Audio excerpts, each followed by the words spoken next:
আলহামদুলিল্লাহ ওয়াহদা ওয়াসসালাতু ওয়াসসালামু আলা মান লা নাবিয়্যা বা'দা আউযু বিল্লাহি মিনাশ শাইতানির রাজীম বিসমিল্লাহির রহমানির রহিম ওয়া মান ইয়াবতাগি গায়রাল ইসলামি দীনান ফালান ইয়াকবালা মিনহু ওয়া হুয়া ফিল আখিরাতি মিনাল খাসিরিন।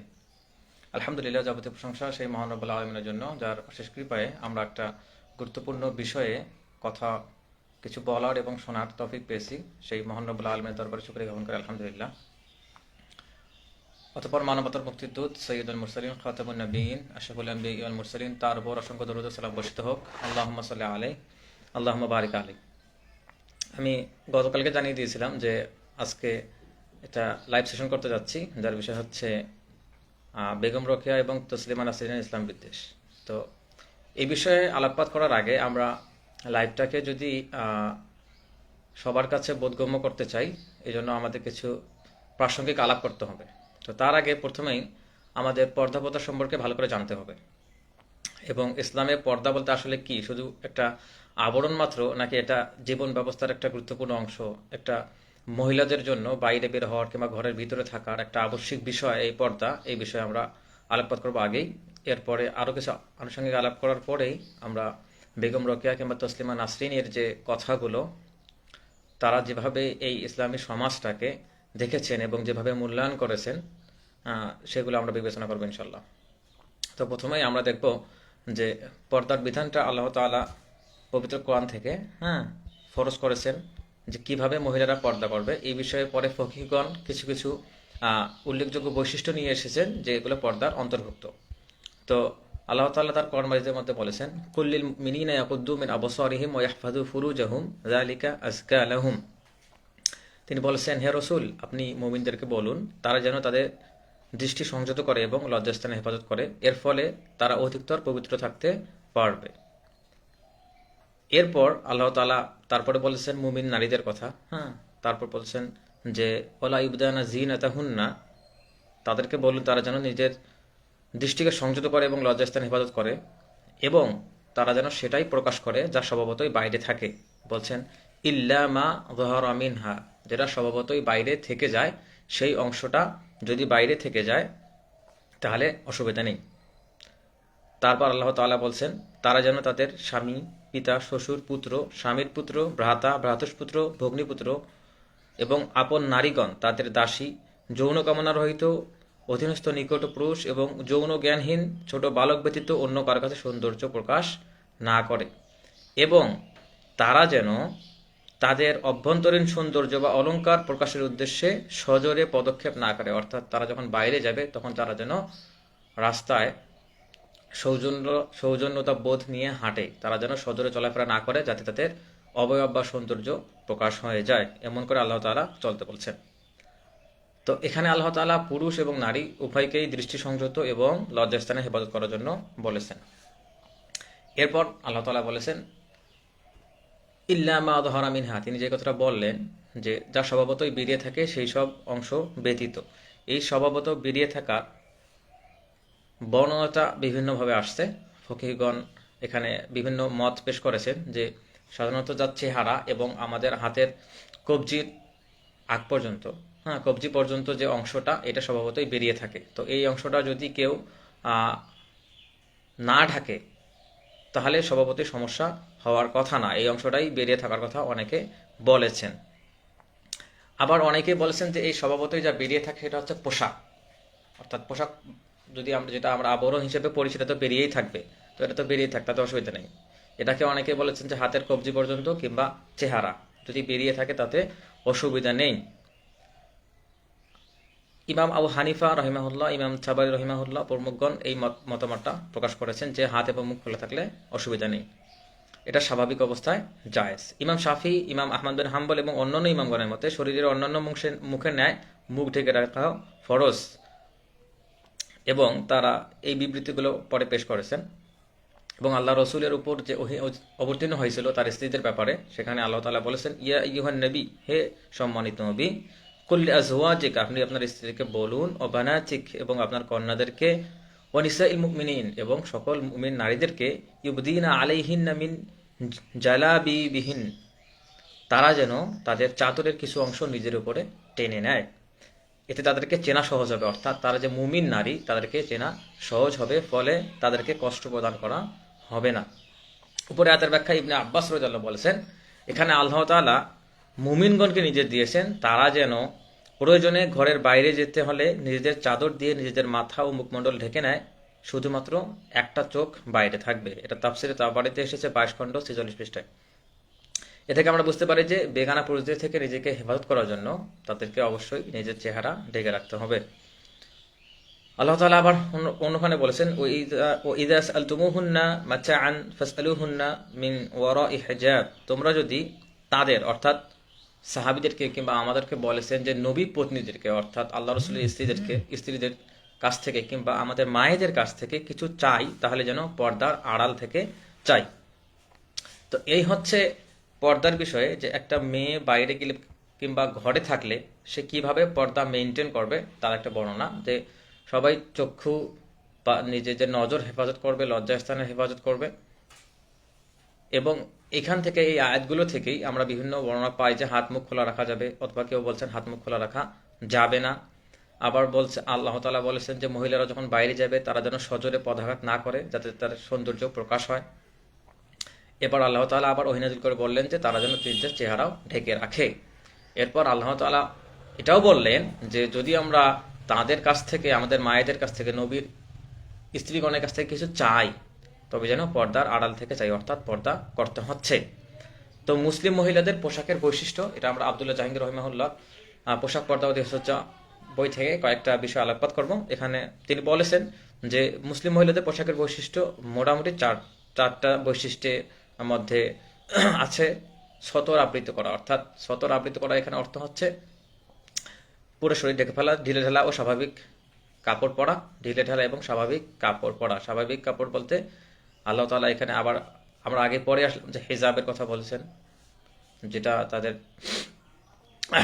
সমস্ত কিছুকে ঢেকে রাখবে, উপরের অংশকে, এটা কথা বলেছেন। তো এটা কিংবা অন্যান্য যেসব পোশাক যেগুলো করলে পর্দা হবে সেগুলো কিরকম হবে, ঢিলে ঢালা হবে এবং স্বাভাবিক হবে। অমুসলিম এবং পাপীদের অনুকরণ বর্জিত হতে হবে। অমুসলিমদের পোশাকের সাদৃশ্য হয় এমন কিছু পরা যাবে না, এবং পাপীদের পোশাক, অর্থাৎ পাপীদের পোশাক মানে কি, বর্তমান বিভিন্ন আমরা ব্র্যান্ড দেখি যেগুলোর কারণে বিভিন্ন ফ্যাসিনেশন সৃষ্টি হয়, এবং যেগুলোর কারণে ওগুলো প্রতি মানুষের একটা আলাদা আকর্ষণ থাকে, এগুলো ব্যবহারের জন্য মানুষ সবসময় চেষ্টা করে। বিভিন্ন পাপীদের পোশাক, হ্যাঁ, মহিলাদের কিংবা আধুনিক বেশ্যা গণিকাদের যেসব পোশাক মহিলারা পরে সেগুলোর কথা বলা হয়েছে। নারী পুরুষের পোশাকের স্বাতন্ত্র্য, এবং কোনো মহিলা কোনো পুরুষের পোশাক এবং কোনো পুরুষ কোনো মহিলার পোশাক পরতে পারবে না। তো এছাড়াও যখন কোনো মহিলা বাইরে যাবে আরো কিছু তার পর্দার কিছু বিষয় আছে, তারা জোরে কথা বলবে না। আল্লাহ তাআলা কোরআনে অন্যখানে বলেছেন যে মহিলারা স্বভাবতই অন্য পুরুষদের সঙ্গে যদি কথা বলা প্রয়োজন হয় তারা যেন কর্কশ কণ্ঠে বলে, এটা তাদের জন্য কল্যাণ করে। এই জন্য যে যাদের অন্তর বাঁকা তারা এখান থেকে তাদের অন্তরে লালসা পূরণ করার জন্য কিছু পাবে না, বা তারা নিজের অন্তরে কিছু ভাবার কিছু সুযোগ পাবে না। এই জন্য কোনো পুরুষের সঙ্গে প্রয়োজনে কথা বলতে গেলে সুন্দর কণ্ঠে, হ্যাঁ, মোলায়েম কণ্ঠে না বলে কর্কশ কণ্ঠে বলতে হবে। এরপরে কোনো মহিলা বাইরে গেলে তাকে পুরো শরীর ঢাকতে হচ্ছে, হিজাব করতে হচ্ছে, বিধর্মীদের মতো পোশাক পরা যাবে না, পাপীদের মতো পোশাক পরা যাবে না। এছাড়াও তারা কোনো সুগন্ধি ব্যবহার করে বাইরে বের হতে পারবে না।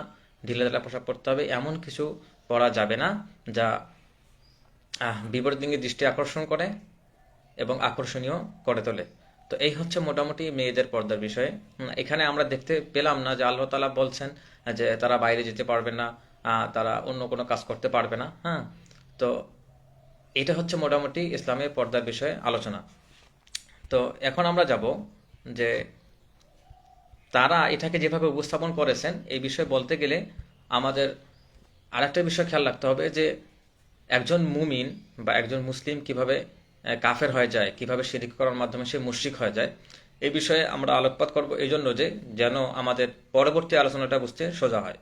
তো এই বিষয়ে প্রথমেই আমি বলবো যে আল্লাহ তাআলার সঙ্গে শিরক বা কুফর হওয়ার 10টা কারণ আছে, অর্থাৎ আমাদের ঈমান নষ্ট হয়ে যাওয়ার 10টা কারণ আছে। সেই 10টা কারণের মধ্যে প্রথম হচ্ছে আল্লাহর সাথে শিরক করা, আর শিরক ফি ইবাদাতিল্লাহ, অর্থাৎ আল্লাহর ইবাদত করতে গিয়ে শিরক করা।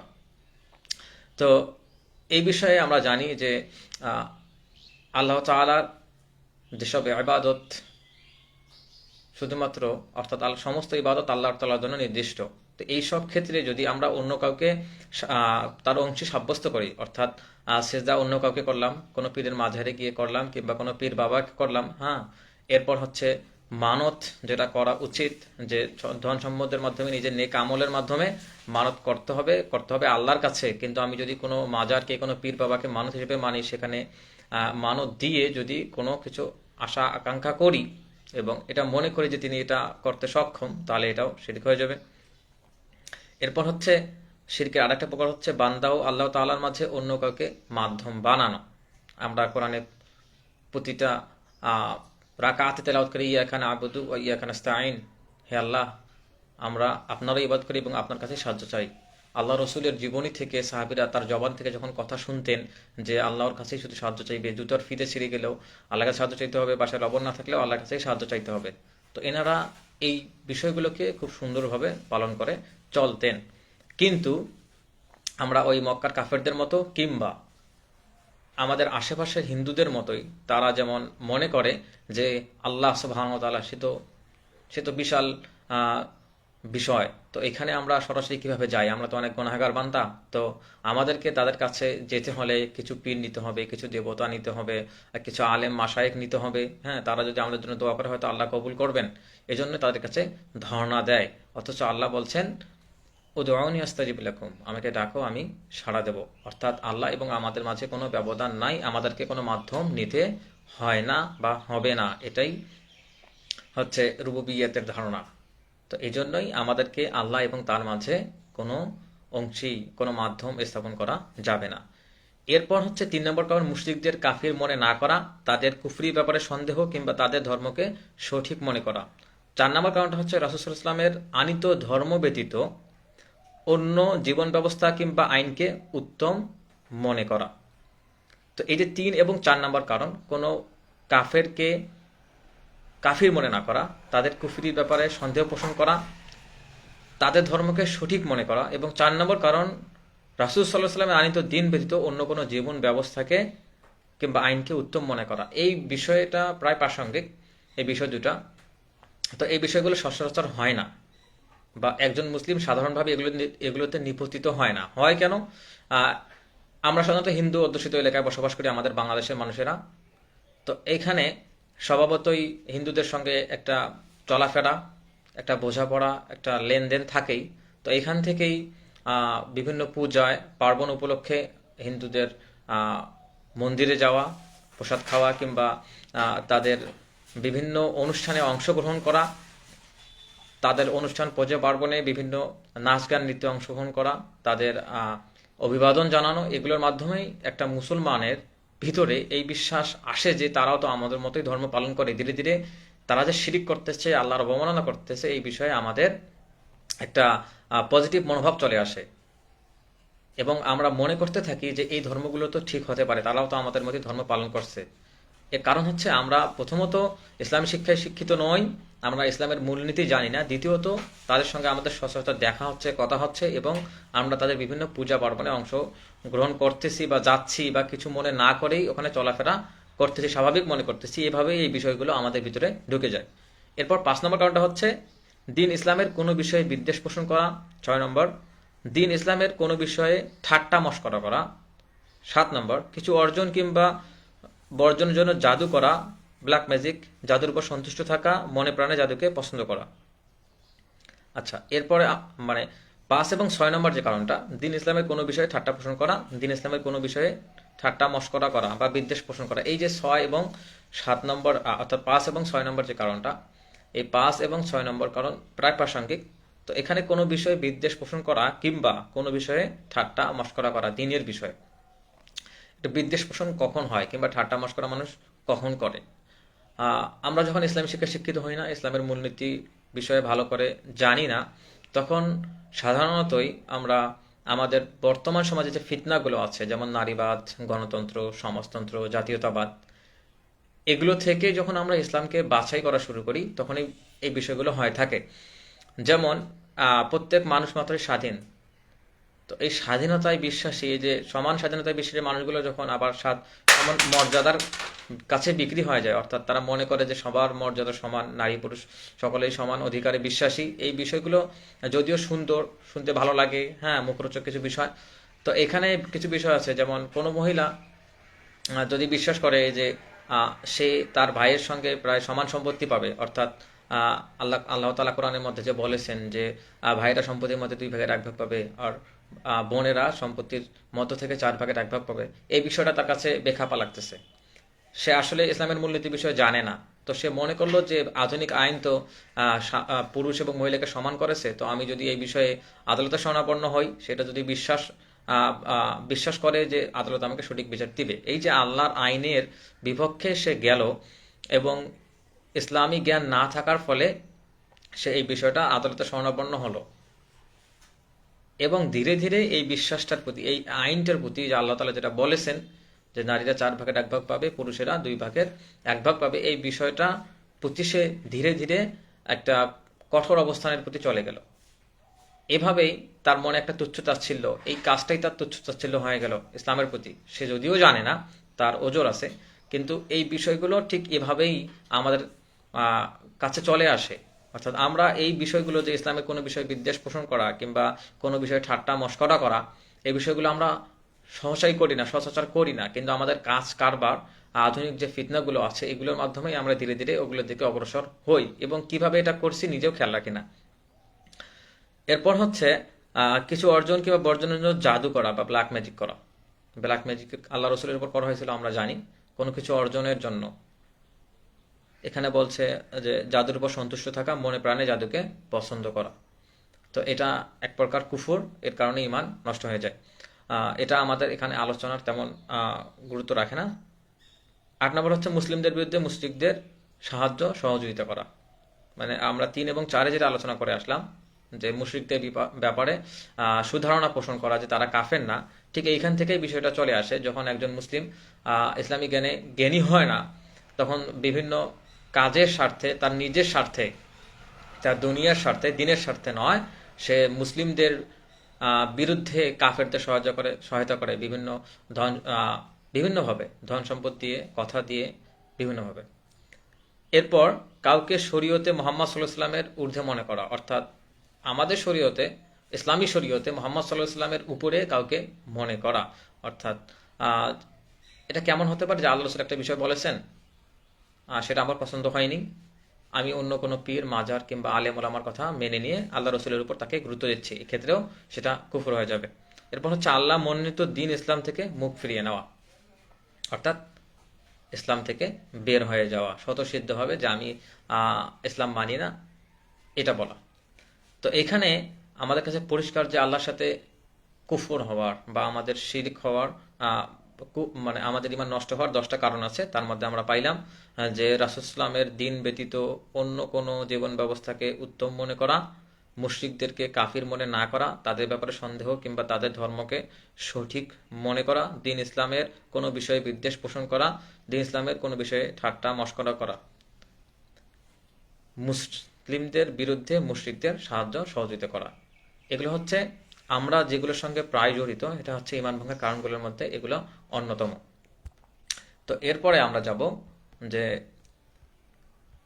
এই বিষয়গুলো আমরা আলোচনা করলাম কি কারণে, সেই বিষয়গুলোর দিকে যাব। তো প্রথমেই আমাদের আজকের আলোচনার একটা মূল অংশটা শুরু হতে যাচ্ছে। তো আমরা বেগম রোকেয়া সম্পর্কে আগে আলোচনা করব। বেগম রোকেয়া আমরা জানি তিনি আমাদের মিঠাপুকুর উপজেলার পায়রাবন্দে জন্মগ্রহণ করেন। তার সম্পর্কে, তার শিক্ষা জীবন সম্পর্কে আমরা ছোটবেলাতেই পড়ে এসেছি। তিনি কার কাছে ইংরেজি শিখেছিলেন, বাংলা কার কাছে শিখেছিলেন, তার স্বামীর কাছ থেকে তিনি কতটা সহযোগিতা পেয়েছিলেন, এগুলো আমরা জানি। তো এর ভিতর থেকে আমরা কিছু কথা জানি না, সেটা হচ্ছে তার পিতৃপুরুষ যারা জমিদার ছিল আমরা জানি, তারা অবশ্যই ব্রিটিশদের সেবাদার ছিল, বঙ্কিম কিংবা রবীন্দ্রনাথদের মতো।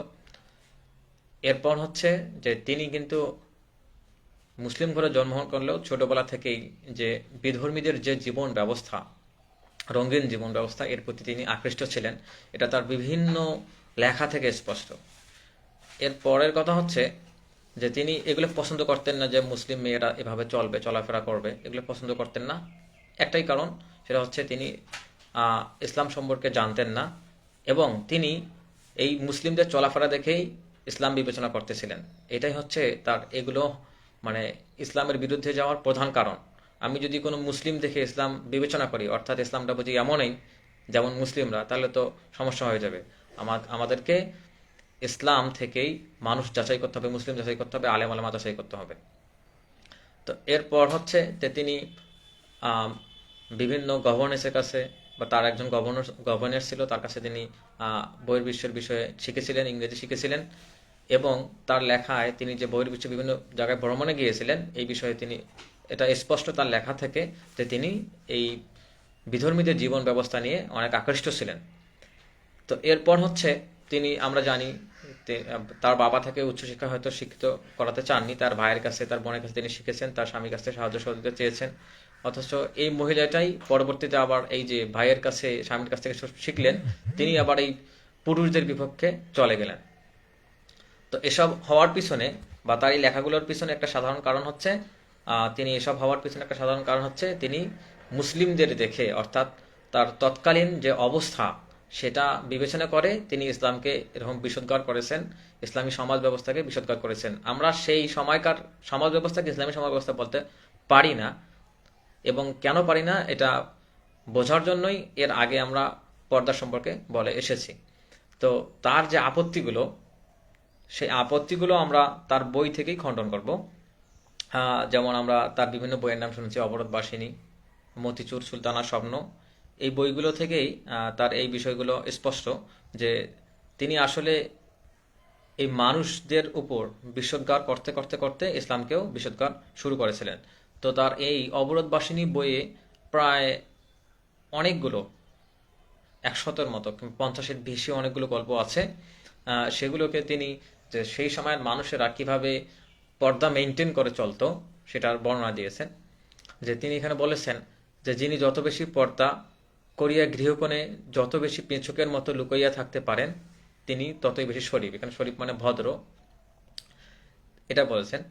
তো এই কথাটার বর্ণনা তিনি পরে দিয়েছেন যে একবার আমি এক লেডি কনফারেন্স উপলক্ষে আলিগড় গিয়েছিলাম, তার অবরোধবাসিনী থেকে একটা গল্প। সেখানে অভ্যাগত মহিলাদের নানাবিধ বোরখা দেখিলাম। একজনের বোরখা কিছু অদ্ভুত ধরনের ছিল। তাহার সহিত আলাপ পরিচয়ের পর তাহার বোরকা প্রশংসা করে তিনি বললেন, আর বলিবেন না, এই বোরকা লইয়া আমার যত লাঞ্ছনা হইয়াছে। পরে তিনি সেই সব লাঞ্ছনার বিষয়ে যা বলিলেন তাহা এই, অর্থাৎ ওই মহিলা যিনি বোরখা পরে এসেছিলেন তিনি এই বোরকার পরে যে লাঞ্ছনায় পড়েছিলেন সেই বিষয়ে কি বলেন শুনি। তিনি কোনো বাঙালি ভদ্রলোকের বাড়ি স্বাধীন নিমন্ত্রণে গিয়েছিলেন। তাহাকে দেখে মাত্র, অর্থাৎ তিনি যে বোরখা পরে গেছেন এটা দেখা মাত্র সেখানকার ছেলেমেয়েরা ভয়ে চিৎকার করিয়া কে কোথায় পালাইবে তাহার ঠিক নাই। আরো কয়েক ঘর বাঙালি ভদ্রলোকের সহিত তাহার স্বামীর আলাপ ছিল, তাই তাহাদের সকলের বাড়ি যাইতে হইত। কিন্তু যতবার যে বাড়ি গিয়াছেন ততবারই ছেলেদের সভয় চিৎকার ও কোলাহল সৃষ্টি করিয়াছেন। এই বোরকার কারণেই ছেলেরা নাকি থর থর করে কাঁপিত। এরপর তিনি ওই মহিলার কাছ থেকে আরেকটা গল্প বলেছেন এখানে। তিনি একবার কলিকাতায় আসিয়াছিলেন। তাহার 4-5 জনে বোরকা সহ খোলা মোটরে বাহির হইলে পথের ছেলেরা বলিত, ও মা, ওগুলো কি গো? একে অপরকে বলে, চুপ কর, এইগুলো রাত্রিকালে ভূত না হয়ে যায় না। বাতাসে বোরকার নেকাব একটু আধটু উড়িতে দেখিলে সে বলতো, দেখ রে দেখ, ভূতগুলোর সুরও নড়ে, বাবারে পালারে। এরপর তিনি আরেকটা গল্প বলেছেন। তিনি একসময় দার্জিলিং গিয়েছিলেন। ঘুম স্টেশনে পৌঁছলে দেখিলেন সমবেত জনমণ্ডলী একটা বামন লোককে দেখিতেছে। বামনটা উচ্চতায় 7-8 বছরের বালকের সমান, কিন্তু মুখটা বয়প্রাপ্ত যুবকের। মুখ ভরা দাড়ি গোঁফ। হঠাৎ তিনি দেখিলেন জনমণ্ডলীর কৌতূহলপূর্ণ দৃষ্টি তাহার দিকে। দর্শকেরা সে বামন ছড়িয়া এই বোরকাধারিণীকে দেখিতে লাগিল। এরপর তিনি ওইখান থেকে আরেকটা গল্প বলেছেন। তিনি পদব্রজে বাড়াইতে বাহির হইলে পথের কুকুরগুলো ঘেউ ঘেউ করিয়া তাহাকে আমন্ত্রণ করিতে আসিত। 2-1টা পার্বত্য ঘোড়া তাহাকে দেখিয়া ভয়ে সওয়ার শুদ্ধ লাফালাফি করিত। একবার চায়ের বাগানে বেড়াইতে গিয়ে দেখেন তিনি 4 বছরের এক বালিকা মস্ত ঢিল ছুটে যেতে তাহাকে মারিতে। 3-4 বছরের এক বালিকা তাহাকে ঢিল ছুটতেছে কেন? যে তাকে দেখে ভয় পেয়েছে। আচ্ছা, তারপর আরেকটা গল্প বলছেন। কেবল ইহাই নহে, পথের লোক রোরুদ্যমান শিশুকে, অর্থাৎ কান্নারত শিশুকে চুপ করাইবার নিমিত্তে তাহাদের দিকে ওই অঙ্গুলি নির্দেশ করিয়া বলিত, যেমন আমাদের মায়েরা বাচ্চাদেরকে ঘুম পাড়ান যে বাঘ আসতেছে, শেয়াল আসতেছে, এগুলো বলে।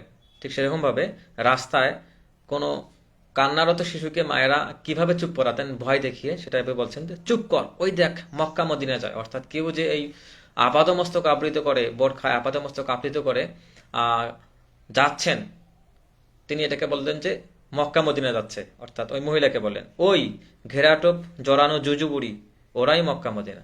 এই যে আপাদমস্তক আবৃত যে পর্দা করে কেউ বাইরে বের হচ্ছে, এনাকে বলা হচ্ছে জুজুবুড়ি। অর্থাৎ জুজু মানে ভয়, আমরা জানি, তো এখানে তাকে ভয় বুড়ি বলা হচ্ছে। তো এরকম প্রায় অনেক গল্প, 50-এর অধিক বা 100-এরও অধিক হতে পারে, আমি পড়েছিলাম এক সময়। তো সেখানে তিনি এই পর্দা প্রথাকে এভাবে কটাক্ষ করেছেন। একটা ট্রেন স্টেশনের এক ঘটনা তিনি বর্ণনা করেছেন যে ওখানে একজন লোক দাঁড়িয়েছিল। সেই লোক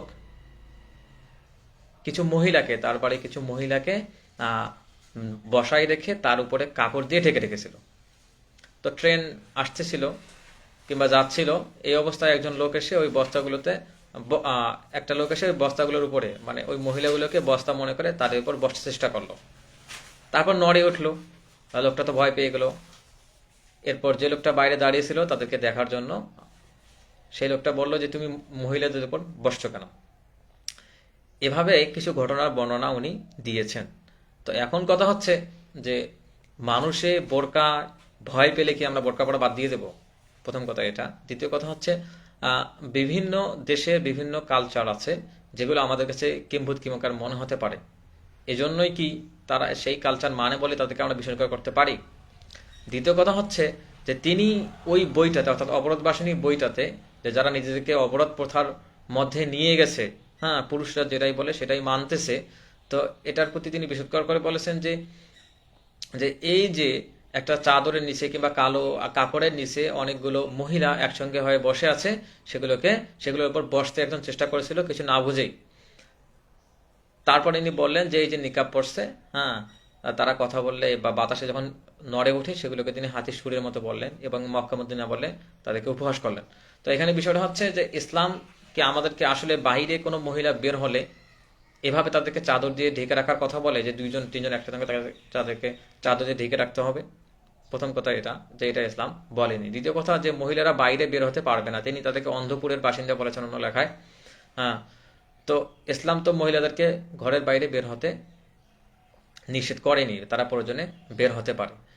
দ্বিতীয় কথা হচ্ছে যে আল্লাহ তাআলা কোরআনের মধ্যে বলছেন যে উসকুন আনতা ওয়া যাওজুকাল জান্নাহ, তুমি এবং তোমার স্ত্রী এখানে বসবাস করো। এই আয়াতের তাফসীর অধিকাংশ উলামায়ে কেরামগণ, মুফাসসিরগণ বলেছেন যে এখানে ঘরের কর্তা হচ্ছেন আদম আলাইহিস সালাম, এবং তিনি যে দেখাশোনা করবেন, আয় রোজগারের দায়িত্ব যে তার, এই বিষয়ে কোনো দ্বিমত নাই। তো এখানে তিনি পুরুষতান্ত্রিকতাকে দোষ দিয়েছেন, অর্থাৎ পুরুষরাই শুধু বাইরে যাবে, মহিলারা যেতে পারবে না। এটা হচ্ছে দ্বিমুখী একটা নীতি, মহিলারা বাইরে যাবে। আল্লাহ তাআলা আবার কোরআনে বলছেন যে মহিলাদেরকে ঘরের ভিতরেই থাকতে হবে এবং এটাই তাদের জন্য উত্তম ইবাদত। তো এখানে তারা যদি বাইরে যেতে চায়, ইসলাম তাদেরকে নিষেধ করেনি, তাদেরকে কিম্ভূত কিমাকার বোরকাও পরতে বলেনি।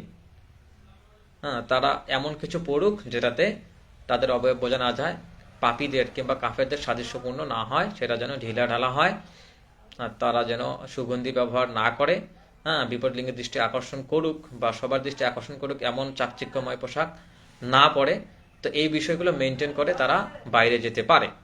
তো এখন সেই সময়কার লোকেরা কোরআন হাদিস বুঝুক বা না বুঝুক, পুরুষেরা কিভাবে মহিলাদের পর্দা মেনটেন করার কথা বলেছিল বা তারা কিভাবে করেছিল, এর দোষটা ইসলামের না। কারণ ইসলাম তো তাদেরকে সেভাবে করতে বলেনি, কিংবা পুরুষকেও সেভাবে বলতে বলেনি যে তারা তাদের স্ত্রীকে এভাবে পর্দা করতে বলবে। কেননা তারা ইসলাম মেনে চলবে, কোরআনের যেসব বিধিনিষেধ আছে যেভাবে বলা হয়েছে সেভাবেই মেনে চলবে। এখন কেউ যদি এই নিয়মগুলোকে বেশি বুঝে কিংবা কম বুঝে তার মতো করে মেনে নেয়, তবে সেই দায়িত্ব ইসলামের না। তো তিনি বেগম রোকেয়া, তিনি যে আসলে এই সমাজ ব্যবস্থার দিকে যে ইঙ্গিত করেছেন, সে সমাজ ব্যবস্থা তো ইসলামের প্রতিনিধিত্ব করে না। তো তিনি এইখানে সেই সমাজ ব্যবস্থাকে ইসলামী সমাজ ব্যবস্থা বললেন এবং ইসলামকে পরে আক্রমণ করতে গেলেন। তো তার এই ইসলামের আক্রমণগুলো কিরকম ছিল এটা বোঝার জন্য তার 600-700 পৃষ্ঠার রোগিয়া রচনা সমগ্র পড়তে হবে না। তো তার এই কাজগুলোর মানে তিনি ইসলামের প্রতি আসলেই বিদ্বেষী ছিলেন কিনা, কিংবা আসলেই তিনি সেই সময়কার সমাজ ব্যবস্থাকে বিশুদ্ধার করেছেন কিনা, এটা স্পষ্ট হওয়া যায় শুধুমাত্র তার একটা লেখা থেকে। অর্থাৎ তার ওই লেখাটায় প্রায় তার জীবনের যে দৃষ্টিভঙ্গি, ইসলাম সম্পর্কে দৃষ্টিভঙ্গি পুরোটাই উঠে এসেছে। তো এই লেখাটার নাম হচ্ছে অলংকার নাকি ব্যাজ অফ স্লেভারি। অর্থাৎ মহিলারা যে অলংকারগুলো পরে এগুলোকে তিনি দাসত্বের ব্যাজ বলেছেন। যেগুলো আমরা ব্যাজ পড়ি হাতে বিভিন্ন রকমের, সাইন, এগুলো তিনি দাসত্বের সাইন বলেছেন। এবং তার ব্যাখ্যা পরে দিচ্ছি যে এই লেখাটা ওই নামে প্রথম প্রকাশিত হয়েছিল। প্রথম প্রকাশিত হয় লেখাটা 1903 সালে মহিলা পত্রিকায়। সেটা সম্পাদক ছিলেন গিরিশচন্দ্র সেন। এই লেখাটা 3 পর্বে প্রকাশিত হয়েছিল, বৈশাখ জ্যৈষ্ঠ এবং আষাঢ় সংখ্যায়। এরপর ওই লেখাটাই পরে প্রকাশিত হয় আমাদের অবনতি নামে। এবং মুসলমানদের চাপে পড়ে যে তিনি এখানে ইসলামের প্রতি বিষোদ্গার করেছেন, এই চাপে পড়ে এই লেখাটা আবার এডিট করে স্ত্রী জাতির অবনতি নামে ছাপানো হয়। এবং এই লেখাটা তার স্ত্রী জাতির অবনতি নামে মতিচুর যে বই আছে সেই বইয়েও ছাপানো হয়েছিল।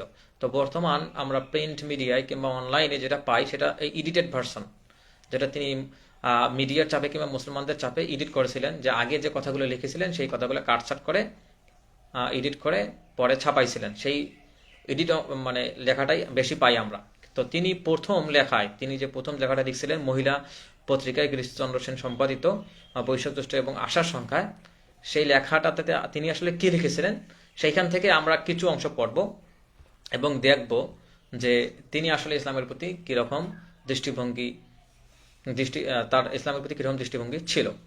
তো প্রথম দিকেই আছে যে তিনি এই যে মহিলারা যে বিভিন্ন অলংকার পরে, তাদের স্বামীরা যে তাদেরকে বিভিন্ন অলংকার কিনে দেন এবং তাদেরকে ভালোবাসেন বলে এগুলো কিনে দেন, তাদেরকে অন্তঃপুরে রাখেন, বাহিরে বের হতে দেন না, এই অলংকারগুলোকে তিনি দাসত্বের চিহ্ন বলেছেন। কিভাবে বলেছেন দেখি। আর এই যে আমাদের অতি প্রিয় অলংকারগুলি, এগুলো ব্যাজেস অফ স্লেভারি।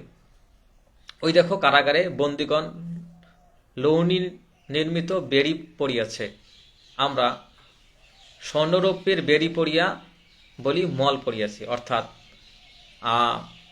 কারাগারে যে মানুষদেরকে লোহার বেড়ি পরিয়ে রাখা হয়, এবং মহিলারা যে স্বর্ণরৌপ্যের হাতে বালা পরে, তিনি এই বালাগুলোকে তিনি যে হাতে যে স্বর্ণের বালা পড়েছেন, চুড়ি পড়েছেন, এই চুড়িগুলোকে কারাগারে যারা অপরাধী থাকে তাদের যে লোহার শেকল পরানো হয় তার সঙ্গে তুলনা করেছেন।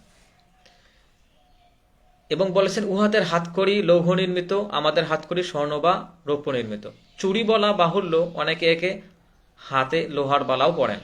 কুকুরের গলে যে ডগ কলার থাকে, অর্থাৎ বহির্বেশে আমরা দেখি তাদের আদরে কুকুরগুলোকে গলায় দড়ি লাগিয়ে রাখেন, এটাকে ডগ কলা বলা হচ্ছে। উহার এই অনুকরণে আমাদের জড়োয়াচিক নির্মিত হইয়াছে, যে কুকুরদেরকে যেমন গলায় দড়ি বেঁধে রাখা হয় ঠিক সেরকম ভাবে মহিলারা তাদের গলায় সোনার জড়োয়া পড়ে।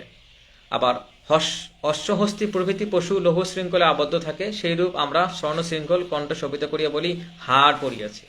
অর্থাৎ ঘোড়া এবং হাতিদেরকে বা বিভিন্ন পশুদেরকে যেভাবে গলায় বেঁধে রাখা হয় রশি দিয়ে, সেইভাবে তিনি বলেছেন যে আমরা সেগুলো স্বর্ণের ব্যবহার করি এবং বলি যে আমরা হাড় পরিয়াছি, অথচ সেগুলো গলায় বেঁধে রাখার মতো নেই, অর্থাৎ আবদ্ধ রাখার মতো নেই। গোস্বামী বলদের নাসিকা বিদ্ধ করিয়া নাকা দড়ি পরার, আমাদের স্বামী আমাদের নাকে নোলক পরিয়াছেন। তো এখানে গোস্বামী অর্থাৎ বাড়ির মালিক যেমন বলদের নাকে দড়ি বেঁধে বলদগুলোকে নিয়ন্ত্রণ করে, ঠিক সেরকম ভাবে আমাদের স্বামীরা কি করছে, আমাদের নাকে নোলক পরাইছেন আমাদেরকে নিয়ন্ত্রণ করার জন্য। অর্থাৎ এগুলো দিয়ে আমাদেরকে আসলে বোঝানো হয়েছে যে স্বামীরা আমাদেরকে ভালোবাসে, এই যে এগুলো দিচ্ছেন স্বামীদের কথা শুনতে হবে, তিনি এগুলোকে দাসত্বের চিহ্ন বলছেন। অতএব দেখিলে ভগিনী আমাদের ওই বহুমূল্য অলঙ্কারগুলি ব্যাজেজ অফ স্লেভারি ব্যতীত আর কিছুই নহে। আবার মজা দেখো, যাহার শরীরে ব্যাজেজ অফ স্লেভারি যত অধিক তিনি সমাজে তত বেশি মান্না গণ্যা। অর্থাৎ যে মহিলার যত বেশি অলঙ্কার আছে তিনি তত বেশি সম্মানিত, তাকে তত বেশি মানুষ সমীহ করে। তো তিনি বললেন যে যিনি যত বেশি দাসত্ব করতেছেন স্বামীর, তিনি ততই মান্যগণ্য, এটা হওয়া উচিত নয়, তিনি এটাই বোঝাচ্ছেন। এরপর এগুলোর আরো বিস্তারিত বর্ণনা আছে, আমি শুধুমাত্র অল্প কিছু বলবো। তো এখানে বলেছেন যে এই অলঙ্কারগুলোর বর্ণনা নিয়েই তিনি আরো বিশেষ কিছু লিখেছেন। তো তার মতে একটা কথা হচ্ছে যে তৎকালীন যুগের মহিলারা যে স্বর্ণ ব্যবহার করত, কতগুলো স্বর্ণ ব্যবহার করত সেগুলো একটা বর্ণনা দিয়েছেন। প্রায় 800 স্বর্ণের বোঝা লইয়া নড়াচড়া অসম্ভব, সুতরাং হতভাগী বধূ বেগম জড় পদার্থ না হইয়া কি হইবেন। যে আগে তো জমিদার ছিল অনেক, আমরা জানি, হয়তো জমিদারদের অনেক ধন সম্পদ ছিল, তারা স্ত্রীকে অলঙ্কার করে দিতেন। তো এরকম একজন হয়তো পুত্রবধূ তার নজরে পড়েছিল, সেই পুত্রবধূর শরীরে প্রায় 1300 স্বর্ণের অলঙ্কার ছিল। তো তিনি বললেন যে তাকে, যে 1300 স্বর্ণের অলঙ্কার পড়েছে তাকে আমরা জড় পদার্থ না বলে কি বলবো। সর্বদাই তাহার মাথা ধরে, ইহার কারণ ত্রিভিদ।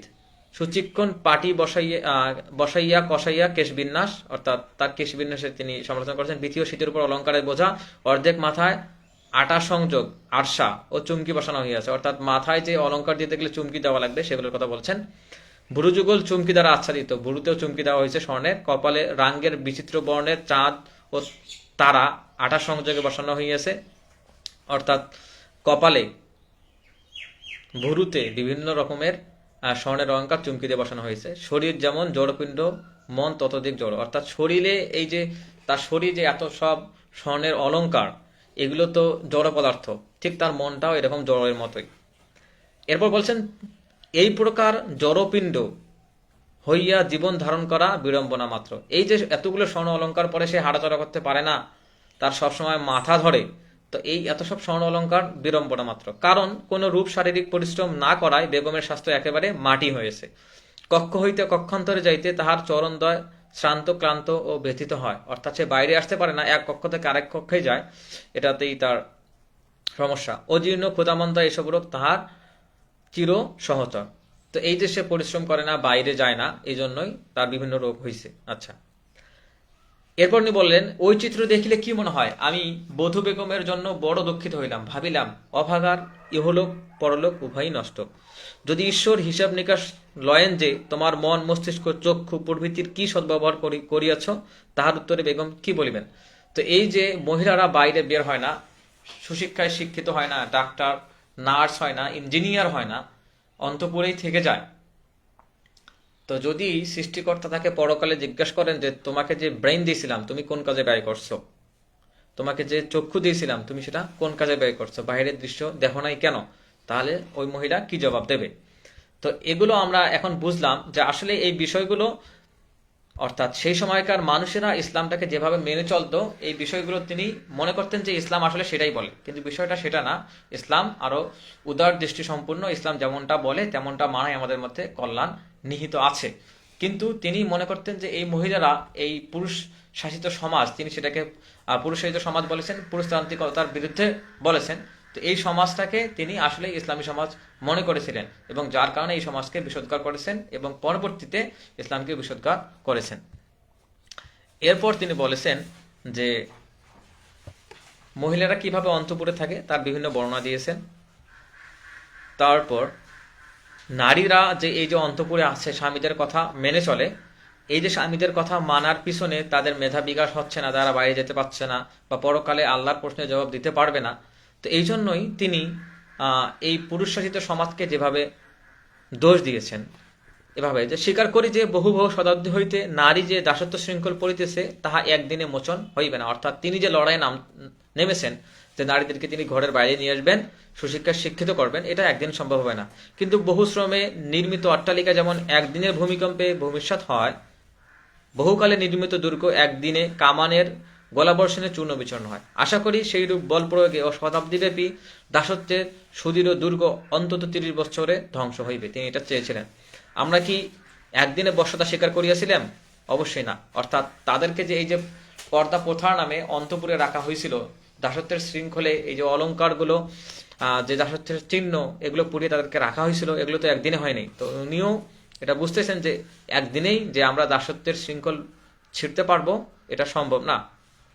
আপা বলছেন, দাসত্বের বিরুদ্ধে কখনো মাথা তুলিতে পারি নাই, তাহার প্রধান কারণ এই যে কখনোই কোনো ভগিনী মস্তক উত্তোলন করবার চেষ্টা করিয়াছেন, অমনি ধর্মের দোহাই বা শাস্ত্রের বচনরূপ অস্ত্রাঘাতে তাহার মস্তক চূর্ণ হইয়াছে। তো এখন যেই বাহিরে বেরোতে চেয়েছেন, আধুনিক হতে চেয়েছেন, তাকেই ধর্মের দোহাই দেওয়া হয়েছে। তো এখন যদি কেউ ইসলামটাকে নিজের মতো করে ধর্মের দোহাই দিয়ে কাউকে ওইভাবে দাস করে রাখে, তার তো ইসলামের দোষ না। এরপর বলেছেন, এখন তো অবস্থা এই যে ভূমিষ্ঠ হওয়া মাত্রই শুনিতে পাই, প্যাট তুই জন্মেছিস গোলাম, থাকবি গোলাম, সুতরাং আমাদের আত্মা পর্যন্ত গোলাম হইয়াছে। শিশুকে মাতা বলপূর্বক ঘুম পাড়াইতে বসিলে ঘুম না পাওয়ায় শিশু যখন মাথা তুলিতে ইতস্তত দেখে, তখনই মাতা বলেন, ঘুমা, শিগগির ঘুমা, ওই দেখ জুজু। ঘুম না পাইলেও শিশু অন্তত চোখ বুঝিয়া পড়িয়া থাকে। সেইরূপ আমরা যখন এই উন্নত মস্তকে অতীত বর্তমানের প্রতি দৃষ্টিপাত করি, অমন এই সমাজ বলে, ঘুমাও ঘুমাও, ওই দেখ নরক। অর্থাৎ যখনই তারা সমাজে আধুনিকতার কথা বলেন, মেয়েদেরকে সুশিক্ষার কথা বলেন, তখন এই সমাজ বলে, ঘুমাও ঘুমাও, এটা করা যাবে না, অর্থাৎ এটা করা যাবে না, এটা ধর্মের বিপরীতে, ওই দেখ নরক, এটা করলে তুই নরকে যাবি। মনে বিশ্বাস না হইলেও অন্তত মুখে কিছু না বলিয়া আমরা নীরব থাকি। তো এই যে এই ধর্মের ভয়ে তারা নীরব থাকেন বললেন। তারপর বলছেন যে, আমাদিগকে প্রতারণা করিবার নিমিত্ত পুরুষগণ ওই ধর্ম গ্রন্থগুলিকে ঈশ্বরের আদেশপত্র বলিয়া প্রকাশ করিয়াছেন। এই বিষয়গুলো মনোযোগ দিয়ে শুনতে হবে এখন। যে আমাদিগকে প্রতারণা করিবার নিমিত্তে পুরুষগণ ওই ধর্ম গ্রন্থগুলিকে ঈশ্বরের আদেশপত্র বলিয়া প্রকাশ করিয়াছেন।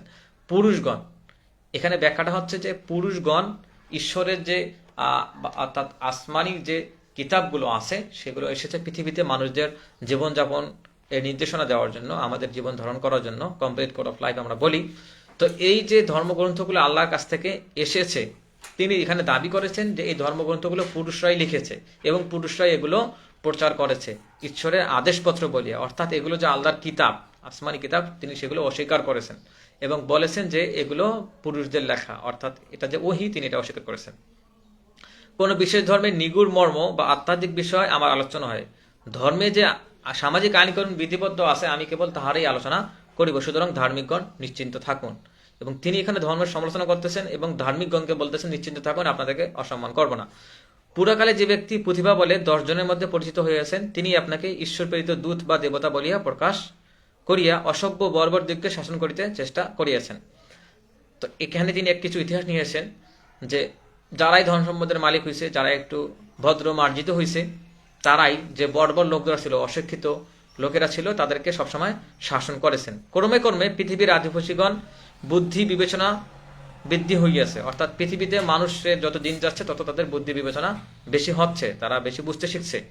সেইরূপ পয়গম্বর দিগকে বা ঈশ্বর প্রেরিত মহৎ দিগকে এবং দেবতা দিগকেও বুদ্ধিমান হইতে বুদ্ধিতর হতে, বুদ্ধিমত্তর হতে দেখা যায়। তো এখানে বিষয়টা উনি বলছেন যে মানুষ যেভাবে ধীরে ধীরে কালের বিবর্তনে বুদ্ধিমান হয়েছে, ঠিক সেই রকম ভাবে এই যে ঈশ্বর প্রেরিত যে দেবতাগণ অর্থাৎ নবীগণ, তারাও এইভাবে বুদ্ধিতর হয়েছেন, তারাও এইভাবে বুদ্ধিমত্তার নজির দেখিয়েছেন। কিভাবে সেটা আমরা পরে দেখি। তিনি বলছেন, ক্রমে ক্রমে বুদ্ধি বেশি হয় সুচতুর প্রতিভাশালী পুরুষ দেখিলেন যে পয়গম্বর বলিলে আর লোকে বিশ্বাস করে না। অর্থাৎ আদম থেকে ঈসা আলাইসাল্লাম পর্যন্ত যত নবী এসেছেন, তারা যে এই যে নিজেদের কথাগুলোকে ঈশ্বরের আদেশ বলে গিয়েছেন, নবী হিসেবে নিজেদেরকে দাবি করেছেন, ঈশ্বরের দেবতা বলে নিজেদেরকে দাবি করেছেন, তার বর্ণনা মতোই আমি বলছি। তো এই বিষয়গুলো পরবর্তীতে যারা এই মহিলাদেরকে ঘরের ভিতরে রাখতে চান, ঈশ্বরের আদেশ বলে তাদের কথাগুলো চালাইতে চান, তাদের নবী হচ্ছেন ঈসা আলাইসাল্লাম। তো তিনি তখন কি চিন্তা করলেন, তার মতে তিনি চিন্তা করলেন যে তখন মহাত্মা ঈসা আপনাকে দেবতার অংশ বিশেষ অর্থাৎ ঈশ্বরের পুত্র, দেবতা অংশ বিশেষ ঈশ্বরের পুত্র, অর্থাৎ খ্রিস্টানরা যারা দাবি করে যে ঈসা আলাইহিস সালাম হচ্ছে ঈশ্বরের পুত্র। অর্থাৎ এতদিন মানুষ নবীদের কথা শুনে এসেছে, তো মানুষ যখন বুঝেছে যে এই নবীরা আসলে কিছুই না, এরা সমাজকে দাবিয়ে রাখার জন্য নিজেদের কথাগুলোকে ঈশ্বরের আদেশ বলে চালিয়ে দেয়। তো ঈসা আলাইহিস সালাম পৃথিবীতে যখন আসলেন, তখন তিনি বুঝলেন যে নবীদের কথা বললে মানুষ আর খাবে না। তো এখন কি বলতে হবে, যে আমি আসলে নবী না, যার নামে আমরা আদেশনামা নিয়ে আসি, অর্থাৎ যিনি ওহী প্রেরণ করেন, আমি তারই অংশ, অর্থাৎ ঈশ্বরের পুত্র। তখন তো মানুষ মনে করবে যে ইনি আসলে নবী না, ইনি ঈশ্বরের অংশ, সুতরাং তার কথা শুনতে হবে, অর্থাৎ মানুষ তার কথা শুনবে, খাবে। তো বলিয়া পরিচিত করিয়া ইনজিল গ্রন্থ রচনা করিলেন। অর্থাৎ ঈসা আলাইহিস সালাম কি করলেন, ইনজিল গ্রন্থ রচনা করলেন। কেন? ঈশ্বরের নামে, যে আমি ঈশ্বরের অংশ, আমার কথা এখন শোনো। আগে যারা নবী, তারা তো ওই যে কম শিক্ষিত লোকদেরকে লোকদেরা নবীদেরকে মানতো। তো আমি এখন ঈশ্বরের অংশ যেহেতু, তো তিনি কি করলেন, ঈশ্বরের আহ, অংশ বলে ইনজিল গ্রন্থ রচনা করিলেন, অর্থাৎ ঈসা আলাইহিস সালাম ইনজিল গ্রন্থ লিখেছেন, এটা আল্লাহর দেওয়া কোনো গ্রন্থ নয়। এরপর তাহাতে লেখা হইল নারী পুরুষের সম্পূর্ণ অধীনা, অর্থাৎ নারীরা পুরুষের অধীনে থাকবে, নারীর সম্পত্তিতে স্বামীর সম্পূর্ণ অধিকারা, অর্থাৎ নারীর যে সম্পত্তি আছে সেটা পুরুষেরাই পাবে, আর বুদ্ধি বিবেকহীনা নারী তাই মানিয়া লইল, অর্থাৎ সেই সময়কার মেয়েরা সেটাই মানিয়ে নিছে। অর্থাৎ তিনি এখানে বললেন যে ঈসা আলাইহিস সালাম ঈশ্বরের পুত্র, এটা মেনে নিছেন খ্রিস্টান ধর্মের বার্তা, এটা ভুল কথা তাদের কেতাব থেকেই। এরপর কি তিনি ঈসা আলাইহিস সালাম নিজেই ইনজিল গ্রন্থ রচনা করছেন, এরপর নারীদেরকে বলছেন যে তারা পুরুষের অধীনা। তো এই বিষয়গুলোকে তিনি ভেবে বলছেন। তারপর কি হলো, তারপর ঈসা আলাইহিস সালামের পর পৃথিবীতে মুহাম্মদ সাল্লাল্লাহু আলাইহি ওয়াসাল্লাম আসলেন, তিনি কি বললেন তার কথা থেকে শুনি। তারপর মহাত্ম মোহাম্মদ আইন প্রস্তুত করিলেন যে রমণী সর্বদাই নরের অধীনা থাকিবে, বিবাহের পূর্বে পিতা কিংবা ভ্রাতার অধীনা, বিবাহের পর স্বামীর অধীনা, স্বামী অভাবে পুত্রের অধীনা থাকিবে, আর মূর্খ নারী নতমস্তকে এই বিধান মানিয়া লইল। তো আমরা তো জানি আল্লাহ তাআলা বলেছেন আর রিজালু কাওয়ামুনা আলান নিসা, যে পুরুষদের মহিলাদের উপর কর্তৃত্ব দেওয়া হয়েছে। তো তিনি বলিলেন যে এটা মোহাম্মদ প্রস্তুত করছেন, এটা আল্লাহর কিতাব না। তো এই যে নারীরা নরের অধীনে থাকবে, বিয়ের পূর্বে পিতার অধীনে থাকবে, বিয়ের পর স্বামীর অধীনে, স্বামী মারা গেলে তারা তাদের ছেলে সন্তানদের অধীনে থাকবে, এবং নারীরা সেটাই মেনে নিল, অর্থাৎ তিনি এটাতে মেনে নেওয়া যাবে না, হ্যাঁ, সেটাই বলেছেন। এরপর তিনি এটা সারাংশ এভাবে টেনেছেন, ভগিনী তোমরা দেখিতেছ এই ধর্মশাস্ত্রগুলি পুরুষ রচিত বিধি ব্যবস্থা, ভিন্ন আর কিছুই নহে। মুমিনদের বিধানে যে কথা শুনিতে পাও, কোন স্ত্রী মুনির বিধানে হয়তো তাহার বিপরীত নিয়ম দেখিতে পাইত। অর্থাৎ এখানে বোঝানো হয়েছে মুনিদের বিধানে যে কথা শুনিতে পাও, অর্থাৎ এই যে পুরুষরা যে বিধান রচনা করছে, তারা আল্লাহর নামে এসব চালিয়ে দিয়েছে, ধর্মশাস্ত্র নিজেরা লিখে বলছে যে আল্লাহ পাঠাইছে। তিনি আগে যেটা বললেন যে কোনো স্ত্রী যদি নবী হইতো তাহলে অবশ্যই বিধানটা ভিন্ন রূপে হইতো, তিনি এটা বলছেন এখানে।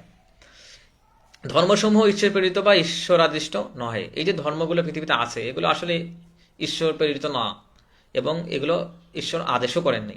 যদি ঈশ্বর কোনো দূত রমণী শাসনের নিমিত্তে প্রেরণ করিতেন, তবে সে দূত কেবল এশিয়ায় সীমাবদ্ধ থাকিতেন না, অর্থাৎ তিনি মনে করতেছেন যে এশিয়ায় সকল নবী এসেছেন, অর্থাৎ মধ্যপ্রাচ্যে। এটা বলেছেন যে যদি ঈশ্বর আসলেই পৃথিবীতে কোনো নবী পাঠাইতেন তাহলে শুধু এশিয়ায় কেন পাঠাবেন।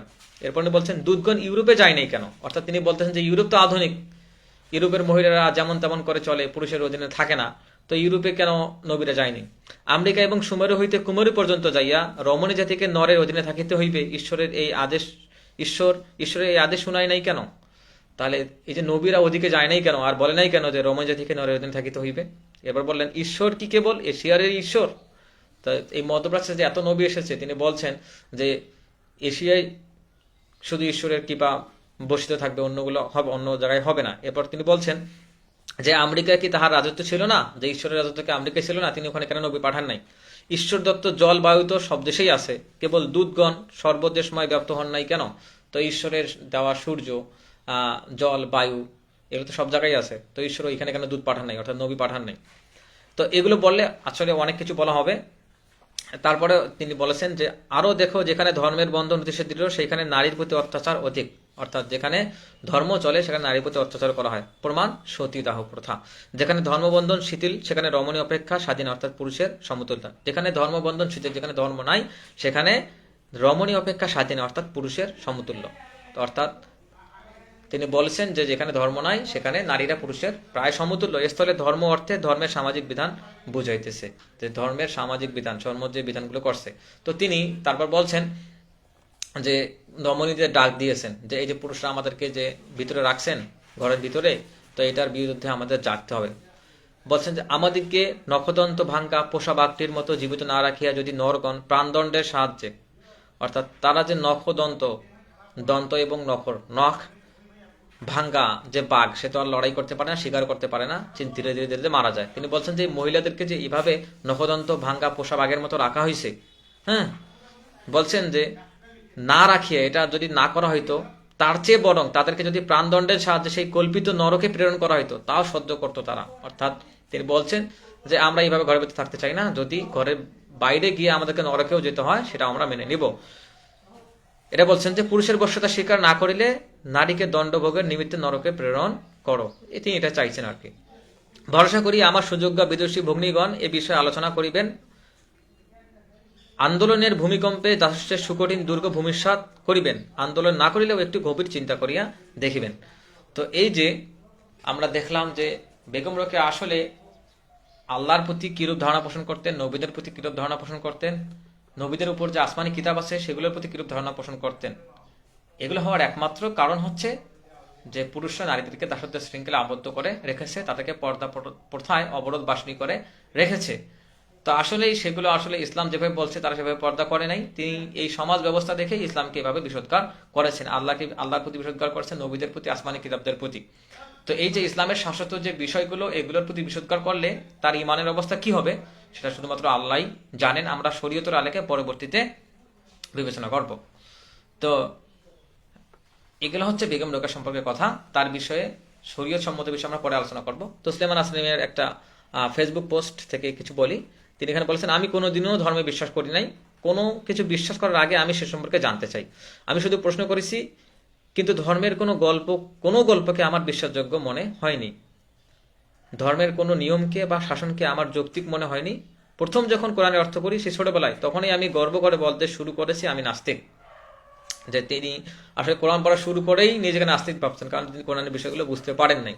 তো কোরআনের বিষয়গুলো বিখ্যাত মুফাসসিরগণও যে সঠিকভাবে বুঝতে পেরেছেন বিষয়টা কিন্তু এমন না, আল্লাহ রসুল এগুলো বর্ণনা করে গেছেন, সেখান থেকেও আমরা বিস্তারিত বুঝতে পারি না। কোরআনের বা আরবি ব্যাকরণের যারা গভীর জ্ঞানের অধিকারী তারা হয়তো এগুলো বুঝতে পারেন, তো তিনি হয়তো বুঝতে পারেননি, নাসেখ মানসুখ আয়াতগুলো বুঝতে পারেননি, কিংবা আল্লাহর যে রূপক কথাগুলো সেগুলো বুঝতে পারেননি। তিনি ছোটবেলাতেই হয়তো নিজেকে পণ্ডিত ভাবছিলেন, এই জন্য নিজেকে নাস্তিক ভাবা শুরু করলেন। শুধু যে কোরআন হাদিস পড়েই মুসলমান পরিবারে জন্ম হওয়া মানুষ নাস্তিক হয় তা নয়।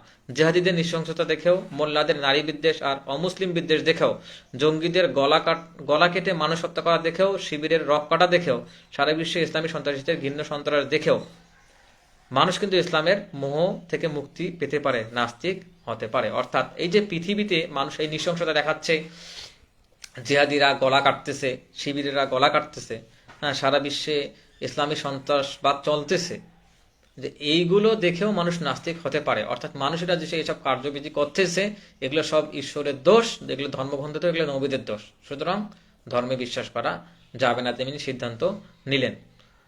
তো ইনি যে ধর্ম থেকে সিদ্ধান্ত নিলেন যে আমি নাস্তিক হব, সেটা ঠিক আছে, তিনি নাস্তিক হতেই পারেন, কিন্তু তিনি একবার প্রস্তাব করেছেন যে কোরআনে ভুল আছে, এটা সংশোধন করতে হবে। হ্যাঁ, এইভাবে বিভিন্ন দাবি বিভিন্ন সময় উনি তুলেছেন, এই জন্য ইনি দেশে থাকতে পারেন নাই। এবং তার প্রায় প্রত্যেকটা তার যে প্রবন্ধগুলো আছে, লেখাগুলো আছে, উপন্যাসগুলো আছে, প্রত্যেকটাতে তার ইসলাম বিদ্বেষ আছে। তো আমরা দেখলাম যে এখানে দুজন নারীর কথা, বেগম রোকেয়া এবং তসলিমা নাসরিন, বাংলাদেশে এই দুইজন নারীবাদীদের কিংবা ইসলাম বিদ্বেষের প্রধান রসদ।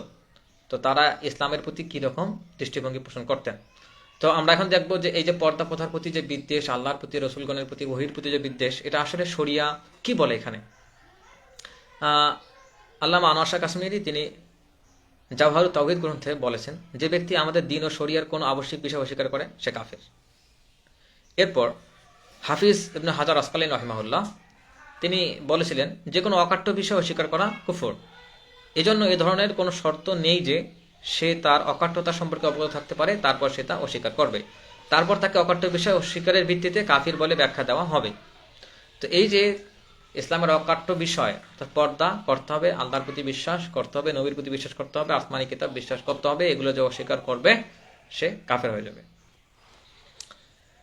এরপর তিনি তার লেখার, বেগম রোকেয়া তিনি তার লেখার এখানে বলেছিলেন যে আসলে পুরুষরা এসব করতে চায় শুধু মুমিন নারীদেরকে বা নারীদেরকে ভোগ করার জন্য। হ্যাঁ, যে আল্লাহ তাআলা নারীদেরকে সৃষ্টি করেছেন শুধু মুমিনদের শান্তি দেওয়ার জন্য, তিনি এগুলো কি করছেন, বিশুদ্ধ করছেন। তো আল্লাহ তাআলা আবার কোরআনের মধ্যে বলছেন, হুয়াল্লাযী খালাকাকুম মিন নাফসিন ওয়াহিদা, তিনি সেই সত্তা যিনি তোমাদেরকে একটি মাত্র সত্তা হতে সৃষ্টি করেছেন।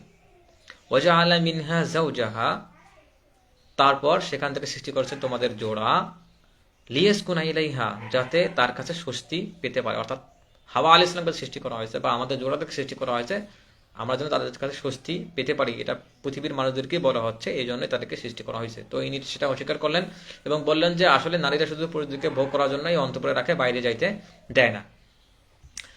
তো এরপর এই যে আমরা আলোচনাটা শুনলাম, তিনি এখানে বিশেষ কিছু কথা বলেছেন, স্পষ্ট কথা। আমরা সেখান থেকে স্পষ্ট হইলাম তার আলোচনা থেকে, রাসূলগণকে মিথ্যুক, ভণ্ড, স্বেচ্ছাচারী দাবি করেছেন, এটা সুস্পষ্ট কুফর। ঈসা ইসলামকেও একইভাবে সুচতুর, মিথ্যুক দাবি করেছেন, এটাও স্পষ্ট কুফর।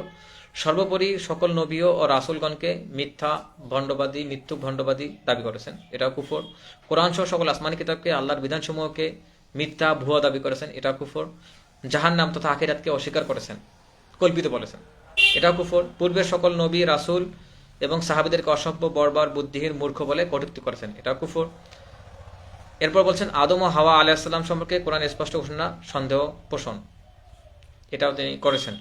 দিন ইসলামের গুরুত্বপূর্ণ বিধান সম্পর্কে বিদ্বেষ পোষণ করেছেন, পর্দা সম্পর্কে যেমন, এটাও কুফর। দিন ইসলামের বিধান নিয়ে ঠাট্টা মশকরা করেছেন, তো এগুলো কুফর, এগুলো আল্লাহ তাআলা বলেছেন এগুলো বিষয়ে। কুল আবিল্লাহি ও আয়াতিহি, তুমি বলে দাও, তবে কি তোমরা আল্লাহ ও তার আয়াতসমূহ, অরসুলি এবং তার রসুলদের প্রতি ঠাট্টা বিদ্রুপ করো, তাহতাহজিউন, ঠাট্টা বিদ্রুপ করো, ওয়ালা তা'তাজিরু, তোমরা ওজর পেশ করো না, কদ কাফারতুম বা'দা ঈমানিকুম, তোমরা ঈমান আনার পর কুফরি করেছো। আল্লাহ এই বিষয়গুলোতে বলেছেন যে তার আয়াত, তার রাসূলের প্রতি যারা ঠাট্টা বিদ্রুপ করে, আয়াত মানে তার নিয়ম কানুন, তার নিদর্শন সমূহকে যারা অস্বীকার করে। তো এখানে বিষয়টা হচ্ছে যে এই মুমিনদেরকে, মুমিন মহিলাদেরকে পথভ্রষ্ট করার জন্য যে বেগম রোকেয়াকে সামনে আনা হয়, পাঠ্যপুস্তকে যে তাদের লেখা দেওয়া হয়, হ্যাঁ, বা বিভিন্ন তারা যে রেটরিক সমৃদ্ধ লেখাগুলো লেখেন, যেমন নিরীহ বাঙালি, আরও তার অনেক লেখা আছে, আমরা পড়ে আসছি। তো এই বিষয়গুলো যখন আমরা পড়ি তখন তাদের প্রতি একটা সুধারণা আসে, কিন্তু তারা আসলেই হয়তো সমাজের চাপে নয় ধার্মিকদের চাপে যে ইসলাম নিয়ে তাদের মনে যেটা ছিল তারা প্রকাশ করতেন না। তার আমরা পড়লাম ওই লেখাটায় যে অলঙ্কার নাকি বেজেস অফ স্লাভারি লেখাটাতে, তো তিনি সেটা পরে এডিট করে অন্যভাবে ছেপেছেন। আপনারা যদি এগুলো পড়তে চান আমি ইনবক্সে দিয়ে দেবো, কমেন্ট বক্সে, আপনারা ওখান থেকে পড়তে পারেন।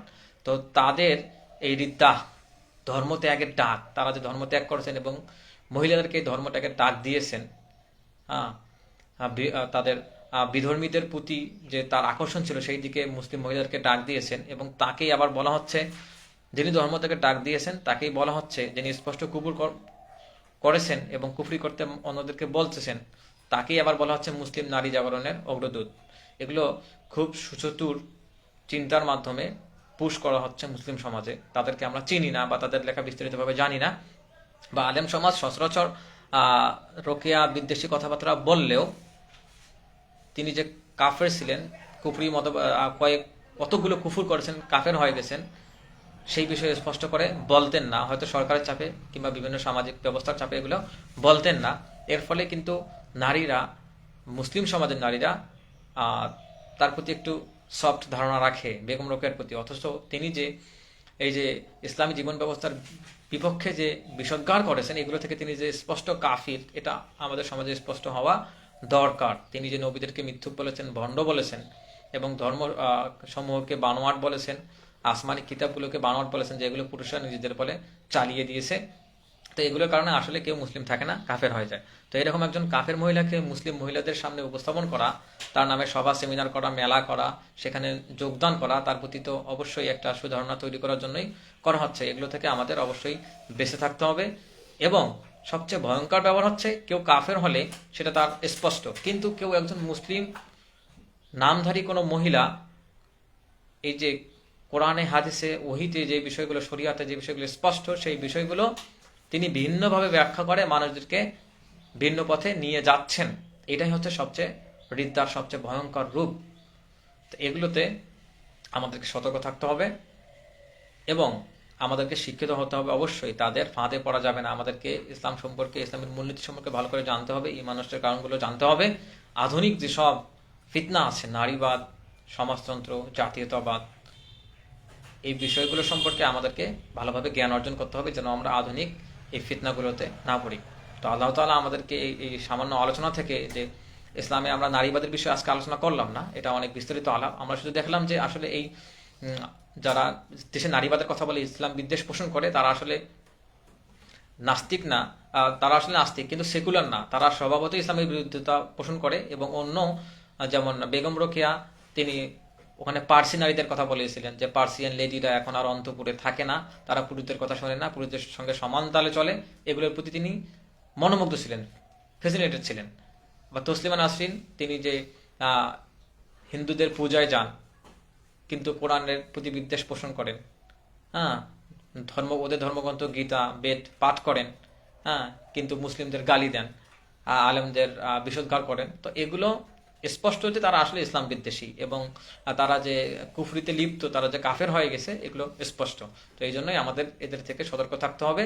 এই যদিও এই আলোচনাগুলো অনেক আগে করা উচিত ছিল, কিন্তু এখনো তাদের প্রতি আমাদের যে সফট কর্নার আছে আমাদের মনে, সেগুলো থেকে আমাদের বের হয়ে আসতে হবে এবং মানুষদেরকে বোঝাতে হবে যে আসলে এগুলো ঠিক না। এবং তারা যে আসলে ইসলামের বাহিরের লোক, তারা ইসলামকে মুসলিম নাম নিয়ে ধ্বংস করার চেষ্টা করতেছে। মুমিন নারীদেরকে ঘরের বাইরে বের করে এনে নারীবাদের প্রতি বিশ্বাসী করে, আধুনিক সভ্যতার যে ফিতনা বিশৃঙ্খলাগুলো আছে এগুলোতে যুক্ত করে তাদেরকে যে ইমানহীনা করতে চেষ্টা করছেন, এগুলো আমাদেরকে বুঝতে হবে, তাদেরকে বুঝিয়ে দিতে হবে, যেহেতু পুরুষরা হচ্ছে নারীদের উপর কর্তৃত্বশীল। আল্লাহ তাআলা আমাদেরকে এই বিষয়গুলো আমলে নেওয়ার তৌফিক দান করুন। সুবহানাকাল্লাহুম্মা ওয়া বিহামদিকা আশহাদু আল্লা ইলাহা ইল্লা আনতা আস্তাগফিরুকা ওয়া আতুবু ইলাইক। আসসালামু আলাইকুম।